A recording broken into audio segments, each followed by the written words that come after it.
మంచు కుటుంబంలోని వివాదాలు మరోసారి వెలుగులోకి వచ్చాయి. మంచు విష్ణు మనోజ్ మరోసారి విమర్శలు చేసుకుంటున్నారు. రక్తం పంచుకొని పుట్టిన వాళ్లే తన పతనాన్ని కోరుతున్నారని, ప్రభాస్ రక్తం పంచుకొని పుట్టకపోయినా తన మంచి కోరుతున్నాడని విష్ణు చెప్పుకొచ్చారు. ఆయనకు ఎన్ని జన్మలకైనా రుణపడతానని అన్నారు. మరోవైపు తనను కట్టుబట్టలతో బయటికి పంపారని మంచు మనోజ్ ఆవేదన వ్యక్తం చేశారు.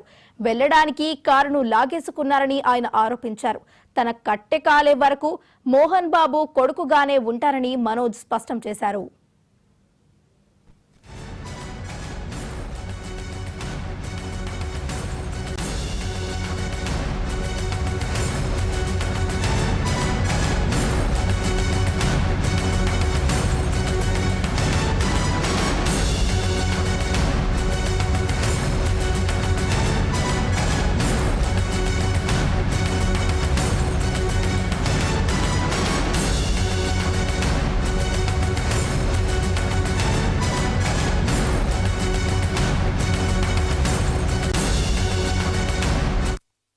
రక్తం పంచుకొని పుట్టిన వాళ్ళే ఈ రోజు నా పతనాన్ని కోరేటప్పుడు మేమిద్దరం రక్తం పంచుకొని పుట్ల ప్రభాస్ నేను నా మంచి కోరి నా సక్సెస్ కోరుతున్నాడు. ఎన్ని జన్మలకైనా అతనికి రుణపడున్నాను. Really thankful to.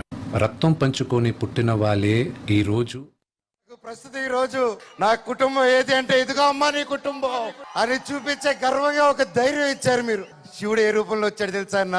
ఫ్యాన్స్ రూపంలో వచ్చారన్న. ఇంటి బయట 20 కార్లు పెట్టారన్న. నాకు వచ్చి శివుడిని శివయ్య అని పిలిస్తే రాడు. ఇలాగా మా డైరెక్టర్ గారి రూపంలోనో ప్రొడ్యూసర్ గారి రూపంలోనో మీ అందరి రూపంలోనో వచ్చేదే శివుడు. వాళ్ళే తీసుకొచ్చి ప్రతి ఒక్కరు వచ్చి అన్నా మేమున్నా అని నిలబడారు. నాకు ఎవరి మీద కోపం రావట్లేదు, బాధ ఒకటే వేస్తుంది.